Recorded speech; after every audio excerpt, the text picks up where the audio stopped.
Is there archaeological evidence to support the life, death, and ministry of Jesus? Well, my guest today says there is surprisingly good evidence for Jesus that many people have missed. My guest is Dr. Titus Kennedy. He's an archaeologist.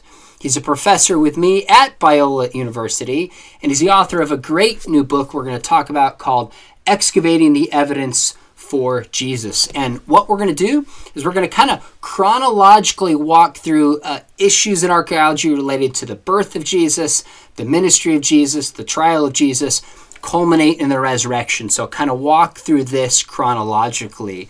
Dr. Titus Kennedy, you ready to rock and roll? I am. Thanks for having me back on the show. Yeah, absolutely. Well, let's dive in. And one of the most common criticisms that I find myself responding to is that the census involving Quirinius is mistaken in the Gospels.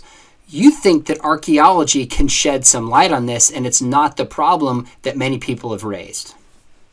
Absolutely. This is one of those parts of the Gospels that is routinely attacked or disregarded, as you said. But the main issue really comes down to, are people believing what Josephus says and their interpretation of what he's saying, or are they looking at the archaeology that might connect to how Luke is describing things? So Josephus talks about this Roman official, Quirinius. He was a well-known guy. He was not some figure that is shrouded in mystery. He held the position of consul even, which is the highest rank you could get in the Roman government. And he commanded legions. He was a governor. He had many high political offices, and we have writings about him as well as inscriptions. So Luke associates him with this census of the empire. And then later we see in Josephus, when he wrote near the end of the first century, he talks about Quirinius, but he talks about him specifically in Judea, how he is there for this tax accounting, essentially. And he's there after Archelaus is deposed, and he is trying to get a sense of their financial situation. So I, first of all, don't think that what Josephus is talking about is the same event as what Luke is talking about. Josephus is discussing something that occurred in 6 AD, and it seems to be localized and connected with the transition of power from Archelaus to then a Roman governor, a Roman prefect. Whereas Luke, he says that he is talking about an empire-wide census that was ordered by Caesar Augustus. And for that, we have to go and look at Caesar Augustus's records, in which he talks about 3 empire-wide censuses that he ordered. The only one that is anywhere close to the birth date of Jesus, or the proposed birth dates for Jesus, is a census that was ordered in 8 BC. And we see Herod, King Herod the Great, he died in 4 BC, probably March. Okay, so we know that it had to occur before that. If we have this census, empire-wide census, that Augustus talks about, starting the order in 8 BC, we're looking in that window. And there is a, I think, very important Latin inscription that was found in Beirut, which was at the time Syria province. Syria was connected or over Judea in terms of Roman jurisdiction. And it talks about a census that had been ordered in the time of Augustus, and how this military official, it's his tombstone, how Quirinius is the one who is in charge of it in that region, because he is this commander of legions. He's a legate. So if I'm tracking correctly, there is extra biblical evidence supporting a statewide census in which people would be sent home to their place of origin to be recorded as supported in the Gospels. Right. There's extra biblical evidence for an empire-wide census during Augustus. Then there's extra biblical evidence for Quirinius specifically administering the census in, or being over the census in the Syria province area, which included Judea. Okay. And there's extra biblical evidence from papyri, like in Egypt, for example, of people going to their homes to register for these censuses. So, why is this still considered such a problem to critical scholars if there is the kind of extra biblical evidence that you're talking about? Primarily, it's two reasons. First of all, many scholars have been stuck on this idea that client kingdoms didn't participate in Roman censuses, and Judea was a client kingdom at the time of Jesus' birth. But we have evidence to the contrary of that client kingdoms were actually participating in Roman censuses. So sometimes that idea just might be based on outdated information, like where we lacked information in the past.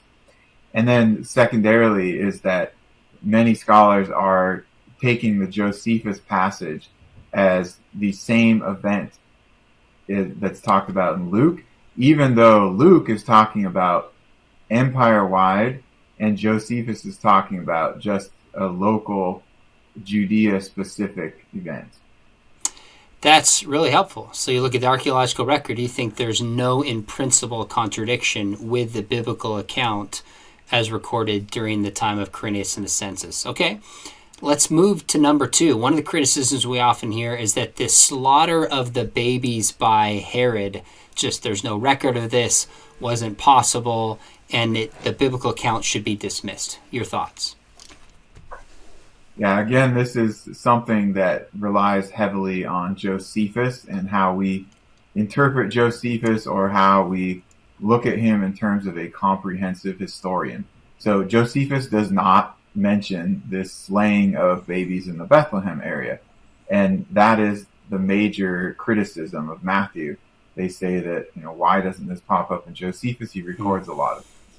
He does record a lot of things, but he is primarily concerned with the main powerful politicians at the time. He's not talking about what they would consider to be less important events. So Bethlehem, in the time of Jesus, was this tiny little village, almost like an outside rural suburb of Jerusalem. And if there were babies that were killed in Bethlehem at that time, it would have been in the number of, say, 10 or 20. It wouldn't have been hundreds or thousands of people.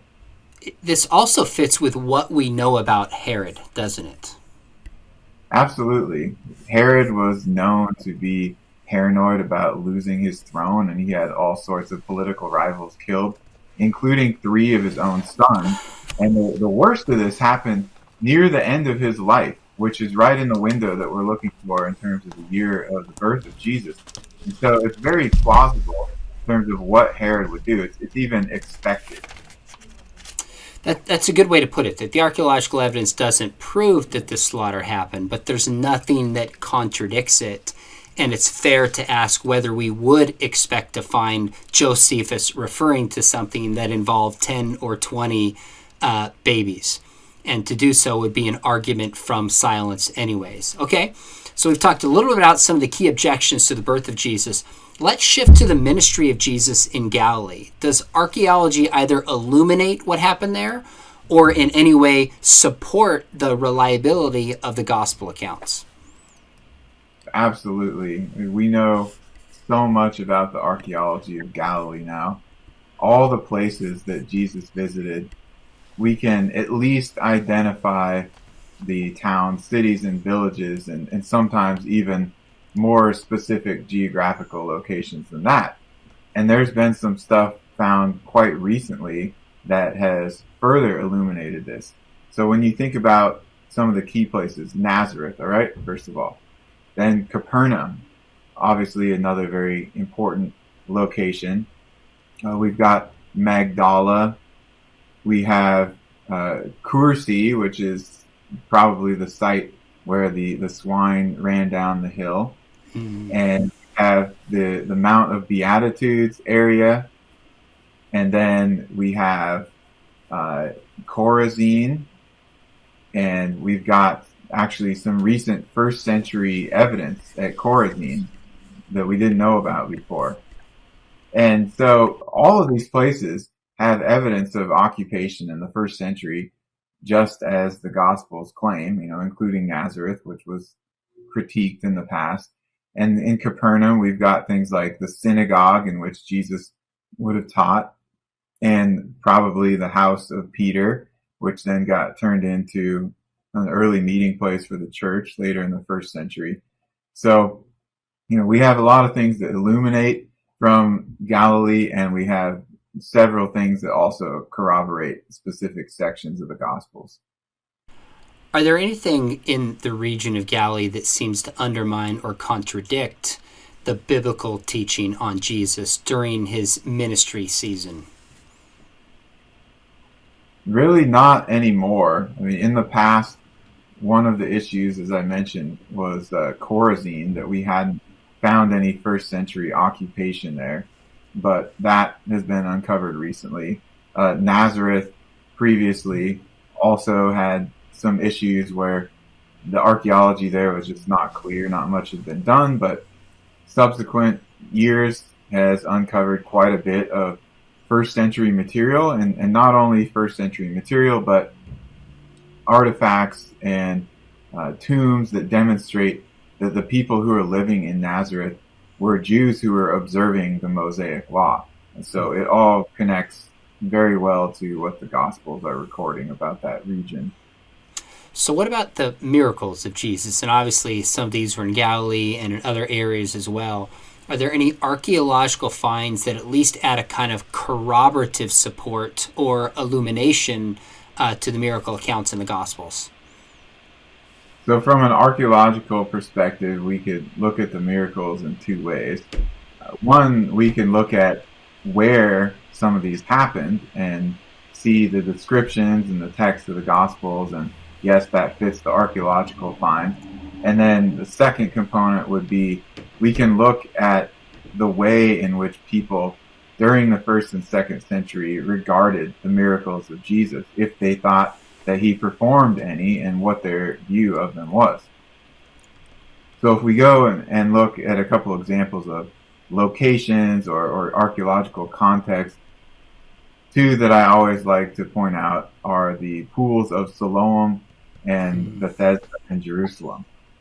So Bethesda, that's in chapter 5 of John, and he talks about these 5 stoas. And that stumped a lot of scholars in terms of what was the shape of this pool. Like, why is it described with 5 stoas? Is it 5-sided? But when this area was excavated, they found that the 5th stoa ran through the middle, essentially dividing the pool into upper and lower sections. And so John was describing it very accurately. He just didn't go in and give us a shape, but he did tell us how many different stoas were there. So, that was a real location, and people had the memory preserved, so to speak. They knew that some miraculous healing had happened there. And when Hadrian came in the 2nd century, Emperor Hadrian, and he tried to essentially erase the historical memory of Christianity, or he tried to syncretize it with Roman deities, he had a temple to Asclepius built over the pool of Bethesda, and that's the Greek and Roman god of healing. And so he wanted people to associate the healing miracles with the work of Asclepius, not with Jesus. And I would say that's something that at least tells us the story was swirling around and people knew about the story of Jesus healing this man at Bethesda. Fascinating. So we talked about the birth of Jesus, the ministry of Jesus, some of the locations tied to the miracles of Jesus. And there's so much more in your book that you talk about. But let's shift to the trial of Jesus. Obviously, the Gospels focus a large percentage of the time that culminate in the trial, death, and resurrection of Jesus. Let's talk about the archaeology we find there. And let's talk about 5 key characters in the trial of Jesus and see what the archaeology shows about them. Let's start with Annas. Is there archaeological support for Annas? All right, so Annas, the high priest, and he is mentioned in Luke 3:1 as actually one of 2 high priests at this time. It says when Annas and Caiaphas were high priests. Now this is something that throws people off oftentimes, because they're wondering, how can there be 2 high priests at the same time? And that is a reflection of what was going on in the Roman period. So obviously under the Mosaic law, there's only one high priest at a time. The high priest was appointed for life, so he would serve until he died or until he was just unable to do his duties any longer. So people considered someone a high priest for life. But when the Romans took power in Judea province, they started to appoint and depose high priests based on who had political favor. So Annas fell out of favor and he was deposed. And then in 18 AD, Caiaphas was appointed as the high priest. So we're looking at it from the perspective, both the Judean and the Roman perspective. And that's why they both are said to be high priests. If we get into what's the evidence for Annas outside of the Gospels, well, Josephus talks about Annas as a high priest. In fact, that is why we know when he was deposed, when Caiaphas was appointed, what's going on with this whole political appointment thing. But also, in addition to having attestation in Josephus, it seems that the tomb of Annas has been found just outside of the walls of ancient Jerusalem. And it's most elaborate first century tomb of its type that's been discovered in that area. And that is certainly fitting of a wealthy and powerful high priest like Annas, and it's exactly in the location where Josephus says that his tomb was located. So archaeological and literary support for Annas. What about the other high priest, Caiaphas? So high priest Caiaphas, we have even more evidence for him. Of course, is also attested in Josephus, and his first name is given to us. It was Joseph Caiaphas was his name, so Caiaphas is the family name. And in 1990, they discovered a family tomb of the Caiaphas family just outside of the walls of ancient Jerusalem. And within this tomb, there were inscriptions on some of the ossuaries. One of the ossuaries, actually the most ornate, the most intricately carved of these, had the inscription, Joseph, son of Caiaphas, written in Aramaic. So we have his name fitting, extremely ornate ossuary. This is before 70 AD. We know because when Jerusalem was destroyed, they stopped burying in this fashion in Jerusalem. And there was a coin that was found in there that dates to 43 AD, a coin of Agrippa. So we know that he died after 43 and before 70. Well, that fits really well with what we know of Caiaphas. And then the bones they found in there were of a 60-something-year-old man. So pretty solid right there. But even more so, recently another ossuary was discovered that was actually of the granddaughter of Caiaphas the high priest. And on her inscription, she gives her lineage, but then she says that they're from the priestly line of Maaziah, which is mentioned back in the book of Chronicles. So we have a really solid connection there that this Caiaphas family was a priestly family. And then we have this ossuary or bone box of Caiaphas the high priest. It's pretty amazing to think about. From 2,000 years ago, the two high priests that were responsible for the trial of Jesus, we have very good archaeological evidence that two of them existed. What about Herod Antipas? Obviously had a different role than the high priest. What's the evidence archaeologically for him? Well, Herod Antipas was the local ruler of Galilee, and that's where Jesus' hometown was. Nazareth was in Galilee. And when this trial was going on, you see Jesus getting passed around from leader to leader. And Pilate really didn't want to have anything to do with it, so he was hoping that Antipas could just deal with it as the royal or the leader of Galilee. So Antipas, what do we know about him? Well, he also is attested in writings of Josephus. Also, Philo talks about him.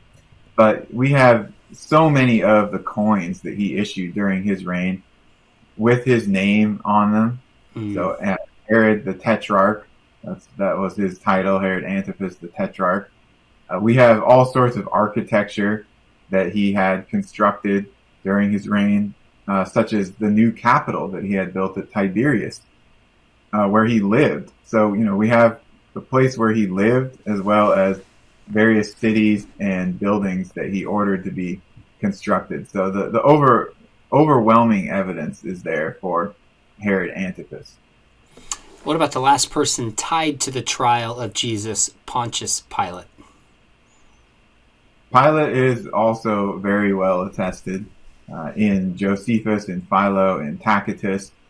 And so they're, from a Roman record perspective, there's no question about him. He is the governor of Judea at this time.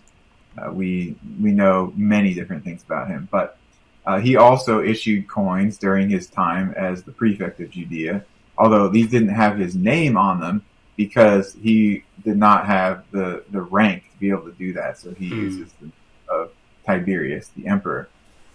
But in 1961, while they were excavating at Caesarea Maritima, the Roman capital of the province, they discovered this monumental stone slab with a Latin inscription.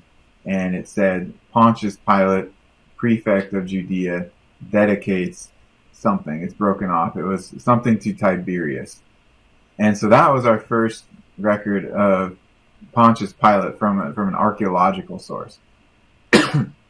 But then, very recently, a ring was discovered with Pilate's name on it. And so this was probably used by someone in his administration, not by him personally. It was a bronze ring. It's got the name Pilate, Pilato in Greek on it. It was found at Herodium, just south of Jerusalem. And so that's our second archaeological inscription that points to Pilate. It really is pretty amazing if you pause and think about it. The key figures from the high priest, Herod Antipas, to Pilate, we have literary and significant archaeological evidence in the time and the place with the authority that Scripture reports. What about 3 locations that are tied to the trial of Jesus? For example, we're told that it took place at the Sanhedrin. Do we have evidence for that location? Yeah, we've got some archaeological evidence for each of the 3 main locations, or one I would say is more tentative, but they start off, he gets taken to the house of the high priest. Now there are 3 priestly houses, or priestly mansions, we might call them, in Jerusalem that have been excavated so far. And there are varying opinions on which one would be the house of Caiaphas and Annas, but a very good example of one, at least, is sometimes called the burnt house. And this thing is incredible in its preservation and in the amount of decoration from the first century, these colored mosaic floors and painted walls. They had their own bath and ritual baths in there. And then there was an inscription found in there that mentioned the Cathros family. Well, this was a later high priestly family. And so we have evidence that building, that mansion, was being used by a high priestly family after the time of Jesus. And it may have been used by the priestly families in the first century. They may have exchanged residences when they were in that office, kind of like different countries, a president has his designated house, the prime minister has their designated house. So I would say it's tentative, but at least gives us a really good example. And we do know that in the first century, high priests had this big mansion type of house like we see in the Gospels. I appreciate that you use words like tentative and likely and probable, because these things aren't matters of certainty. They're assessments based on the evidence that we have. What about the Praetorium? Well, first, I want to say something about the Sanhedrin. So the Sanhedrin moved to the south side of the Temple Mount in about 30 AD. So in the time of Jesus, they would have been in a relatively new location. And although that whole temple complex got destroyed, there on that side, on the south side, there are some remnants of column capitals that have been discovered that were part of the Stoa there. And so we can see where this hallway was that they may have met in. So we've got a little bit of remnants of the building in which they would have met. That's amazing to think of the very place where they met and condemned Jesus. That's stunning. What about the Praetorium? The Praetorium was the Roman official residence, the governor's residence, and they had them in Caesarea and Jerusalem in Judea because, as I mentioned earlier, Caesarea was the Roman capital of the province, but Jerusalem's obviously the traditional capital, and that's where all the festivals were centered, so they needed to have a Roman presence in Jerusalem during those festival times.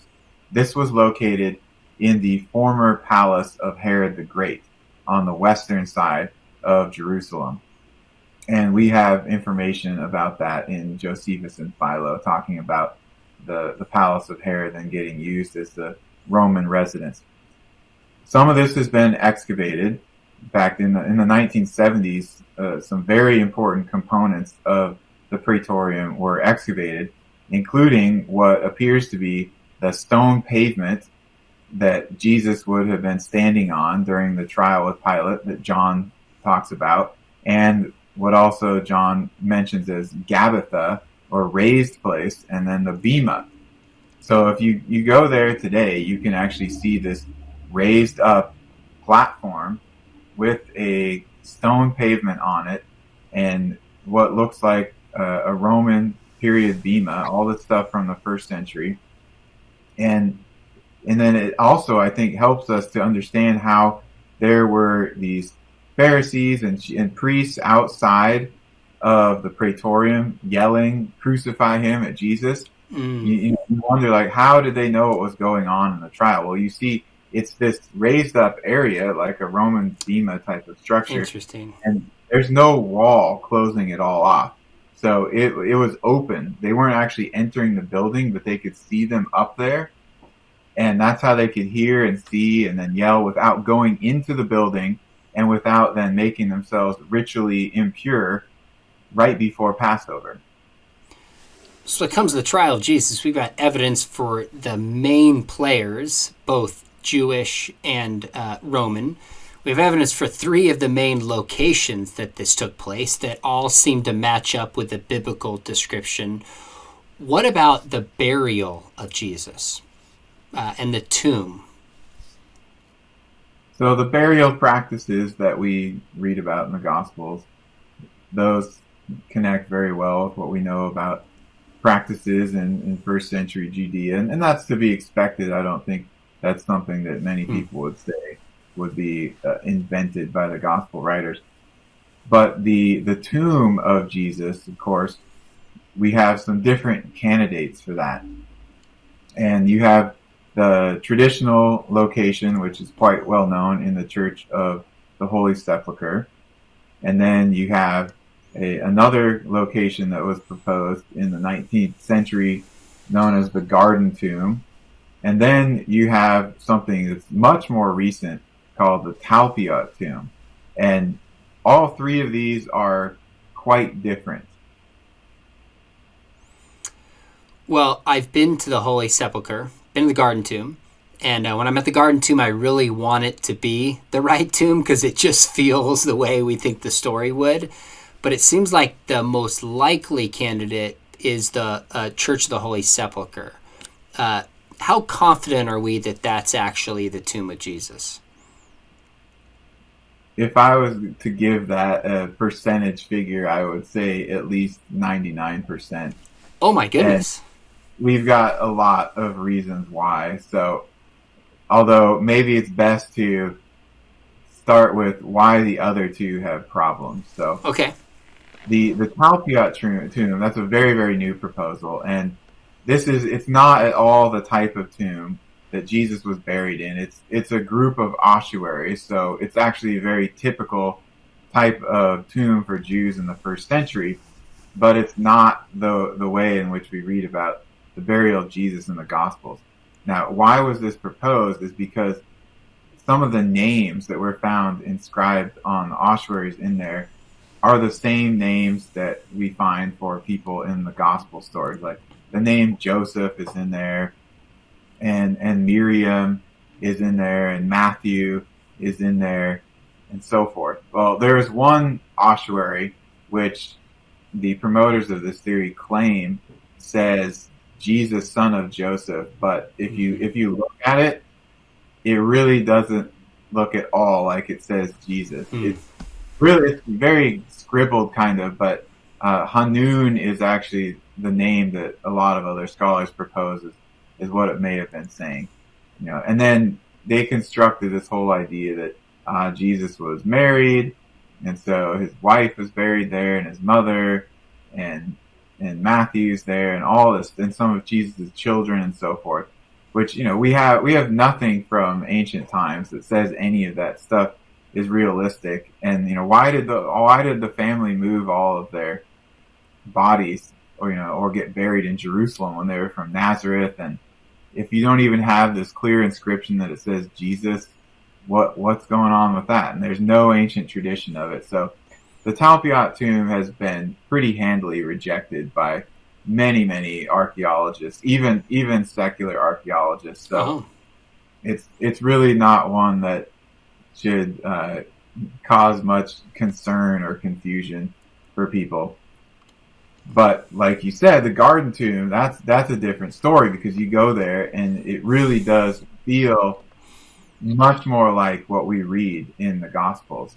And that's actually one of the points of that place, is to give people a location that they can go that helps them to understand what the tomb of Jesus would have been like in that period and the area around it.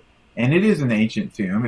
It's a tomb from ancient times, but it's a tomb that was first carved out in either the 8th or 7th century BC, around the time of Hezekiah. Not a new tomb during the time of Jesus. And then it was later reused in the Byzantine period. Okay, so the Byzantines, they're Christians. So Christians weren't going to be reusing the tomb of Jesus to people in. There's a lot of other backstory that goes with that location and with that alternate crucifixion site, but that it's disqualified based on the date of the tomb. So tell me the positive reasons why I think the Church of the Holy Sepulchre is 99% likely the place. So we're given some specific details about the tomb of Jesus in the Gospels. Things like it's a single chamber, arcosolium type tomb, stone sealed. There's a burial bench for the body. It was in a garden. It was a new tomb, and it's going to be just outside the walls of Jerusalem during the time of Jesus, right? And then we read some other things we can connect to it, like being in close proximity to the crucifixion site, and that there's a gate nearby, there's a road nearby. So we can look at all those things from, let's say, an architectural and geographic type of perspective. And the tomb is still in existence. It's all dressed up, yes, but it's still there. When Constantine had the church built, they cut away a lot of the rock around it, but they preserved itself, and they built this structure around it to preserve it. So we know it's a single chamber tomb, which is very important because there are no other single chamber tombs of the Roman period in the Jerusalem area of that type other than this tomb. And that's because no one reused it, or no one continued using it. The other tombs in the area, they were family tombs. Sometimes we call them loculi tombs. Okay. So you enter in through the main chamber, and think of that kind of where Jesus was buried.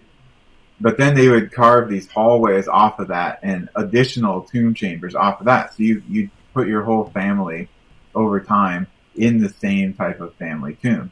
Well, Jesus' tomb was not like that. They didn't bury anyone else in there. They didn't expand it.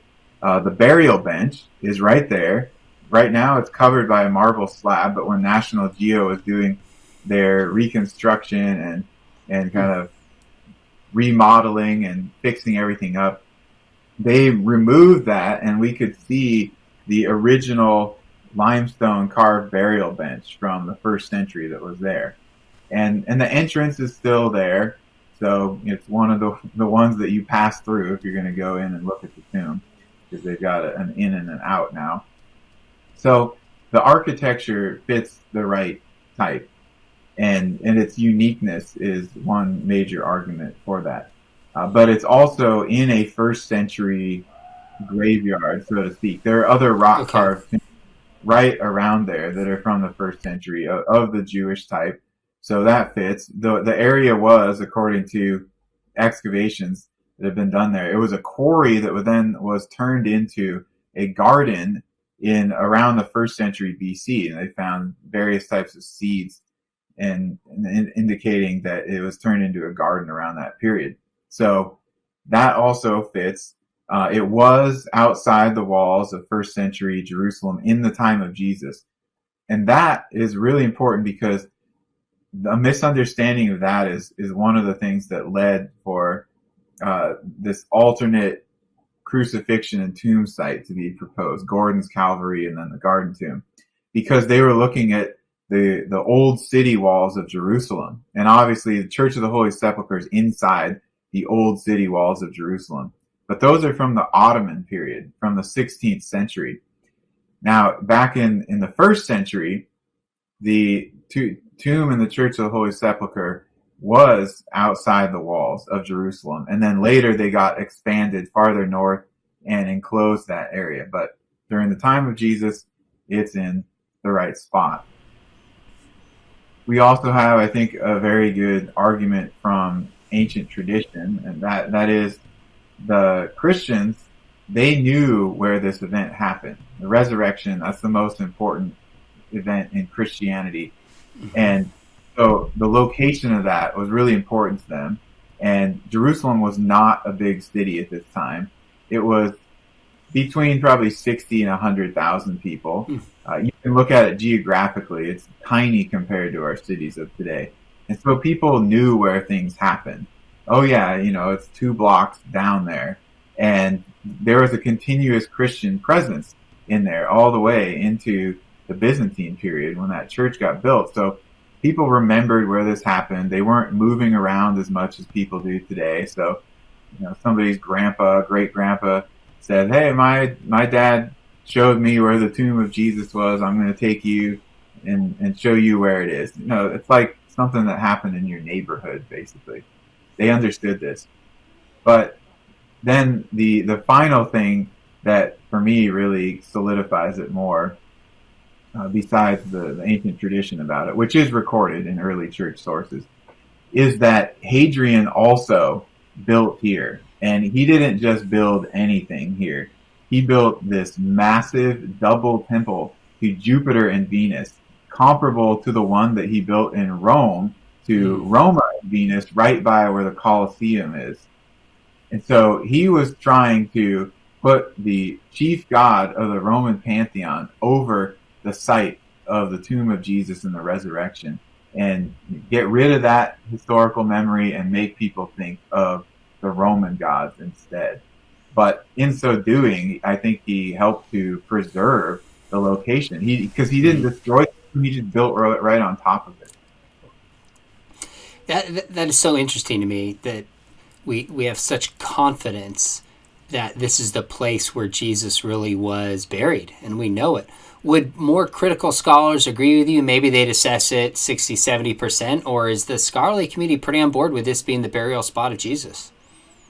As far as archaeologists who work in that region, pretty much all of them agree that it's the tomb in the Church of the Holy Sepulchre, or if they aren't sure about that, they don't know, where it might be, but It's a plausible area. They don't support the other tomb. No. We're going to look at one last area, the resurrection of Jesus, but want to remind those viewing, we are just kind of skimming on the surface, so to speak, from Dr. Kennedy's book, Excavating the Evidence for Jesus, which I thoroughly enjoyed. You go into so much more depth, so many more examples from the birth and the ministry and the miracles and the trial and the death and the burial of Jesus, showing that step by step along the way, Archaeology illuminates and arguably supports the reliability of these accounts. What about the resurrection of Jesus? Could there be, and is there, any archaeological discoveries that maybe corroborate this? I would say the number one archaeological discovery that connects to the resurrection of Jesus is something called the Nazareth inscription. And this, a few years ago, it was virtually unknown, but some articles have been written about it more recently, and then just 2 years ago now, and another study came out about it, which talked about the origins of the stone itself, and that, I think, gave the artifact even more publicity. So what is this thing? What is this Nazareth inscription, and why is it called that? Well, it's called that simply because it was found in Nazareth, or that's where it turned up anyhow. So this is not from an official archaeological excavation. It came out on the antiquities market in the 1800s, and it was ended up in a collection in Paris, and it's still in Paris today. But it is this stone slab with a Greek inscription on it that is what's often called a rescript, a Roman rescript. So it was an official letter of the emperor that was sent to a province, to an official in the Roman Empire, with a new proclamation or law. So it's kind of like an edict, but the letter that they then inscribed, and they put it up in a place where everybody could see it. And the content of it is this: there's a new law, there's a new punishment, and that punishment is the death penalty, and it's for anyone who goes to a stone sealed sepulcher tomb and steals the body with wicked intent. All right, this is sort of strange and unprecedented, because first of all, people would steal goods out of graves. They would steal things that people were buried with that they could sell or use, but they wouldn't go around stealing bodies. That's very odd, first of all. And then to give the death penalty, that seems so extreme, right? They're moving a corpse out of a tomb.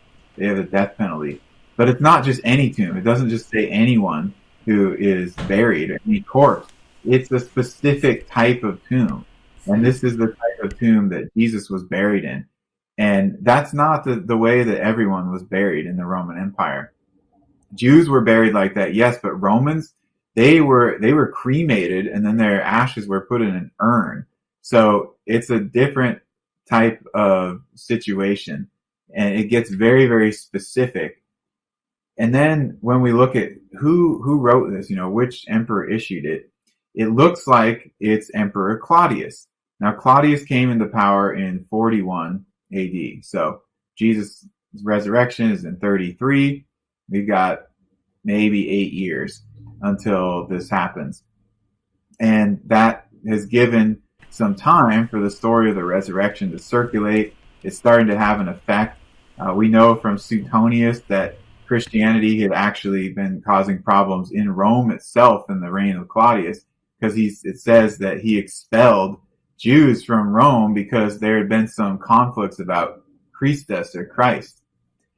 So Claudius seems to be trying to put a stop to the rumors of the resurrection and also make sure nothing else like this happens again. And it sounds exactly like the story in Matthew 28, where the Roman soldiers are told to say that the disciples stole the body of Jesus. Go spread that story. And I think that's what the Romans thought must have happened, or that was what they were going with anyway. And that's what you see reflected on this Nazareth inscription. What an interesting inscription to come across, and a surprise that seems to indirectly confirm the biblical narrative of one account for what allegedly happened to the body of Jesus. So we've looked just kind of 30,000 foot view at roughly 10 events in the life of Jesus. Really just scratch the surface. You go into so much more depth in your book. You've been studying this for years. What is your assessment as a whole of the archaeological evidence for Jesus? And maybe give us a sense of a comparison of somebody else at that time who would be a public figure. Is Jesus more than typical figures? Is it less? Is it the same? Given your knowledge of the culture at that time and kind of the obscure eastern portion of the empire that Jesus lived in, should we be surprised at how much we have? Is it what we'd expect? How do you make sense as a whole of the archaeological evidence for Jesus? Well, first, I would say that we have much more evidence than most people realize for the existence of Jesus and for the authenticity of the Gospels as a whole. For example, people often say or say that they've been told that there's no evidence for the existence of Jesus outside of the New Testament. But that's just absolutely not true. And we have several historians and philosophers from the 1st and 2nd century that mention Jesus and parts of his life. And I put that in the back of the book, all cataloged with those quotations and the authors and the dates. So we do have a lot of historical evidence for the existence of Jesus. And in relation to how that compares to other people at that time, like you asked, well, for someone who is in his position, so to speak, that is, he is a regular person. He's not a king. He's not a general. He's not a governor. We have so much more writing about him than anyone who was just, a carpenter, an itinerant preacher and teacher who had some disciples. There's a guy named Apollonius who was from a bit later than the time of Jesus. And we have a little bit of writings about him, but we don't have nearly the amount of material about this guy as we do about Jesus. And all of the places that Jesus visited and these different buildings that are mentioned in the gospel and so forth, there's just a lot more corroboration. Now, if we're going to compare Jesus to somebody like Augustus or Caesar, that's a totally different thing. And that's not really even a valid comparison, because these emperors, they had statues of themselves carved and all these inscriptions, monumental inscriptions. But if people are going to accept the Gospels as historical records, well, we do have a huge historical record about Jesus, like we have historical records about people such as Augustus and Julius Caesar. But it's just amazing, I think, the amount of historical and archaeological attestation to Jesus and the writings about him in the Gospels. It's just really beyond what we see for other people of his same time, location, and social status. So one of the objections people will raise, and I think it's a fair question, is to say, well, fictional accounts are often written and tied in places like superhero movies in New York City, and they have the backdrop of being veridical, certain place, certain time, that could be supported by archaeology. It doesn't at all mean that they're true. So how do you view the archaeological discovery? Does it illuminate, or in some way does it actually help contribute to the reliability of the gospel account and the historical Jesus? If so, why and how? Much of that does just illuminate, and like the Spider-Man New York argument type of thing. Yes, Jerusalem existed, Nazareth existed, Capernaum existed, all this kind of stuff. We could even get into the synagogue in Capernaum and so forth. But then when you keep going farther and farther to things like the Pool of Bethesda had a temple to Asclepius built over it, that starts to get into the realm of that goes beyond just it existed. Like the Romans knew about the story of the miracles of Jesus. And then when you look at all the philosophers and historians of the 1st and 2nd centuries that talk about Jesus, and they talk about him doing things like being a teacher, having disciples, performing miracles, going on trial before Pontius Pilate, being crucified, etc. That then we're getting into specific events that are talked about in the life of Jesus in the Gospels, and that's much more than just mythology being set in a real geographic place.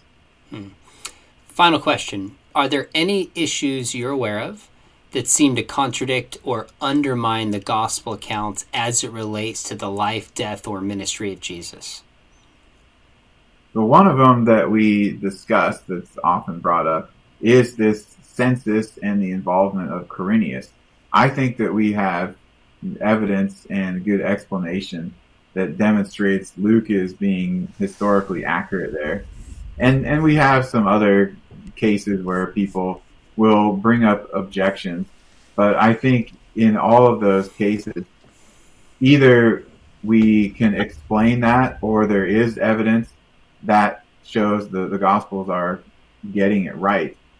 Or it may just be, at this time, an argument from silence from the archaeological sources, and we really have to say, we don't know. We'll have to wait to see what else is turned up. But I don't think that we have anything that's been discovered archaeologically that contradicts the gospel accounts about Jesus.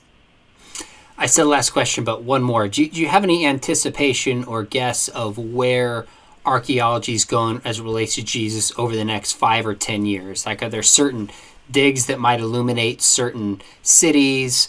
Are there, like what do you see on the horizon that may be coming down the chute, so to speak? And are you optimistic that more finds are yet to be uncovered?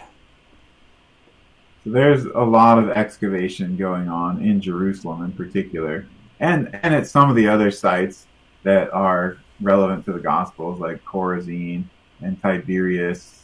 There have been some excavations at Bethlehem and Nazareth too.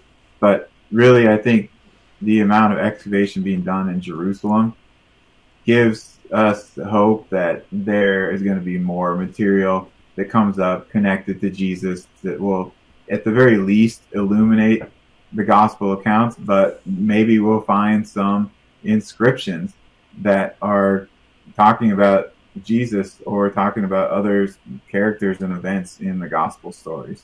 Well, it's exciting to track and follow. I really do appreciate the work that you do, the arguments that you give, but just the reserved tone that doesn't overstate the evidence, because if these events are true, we don't need to overstate them.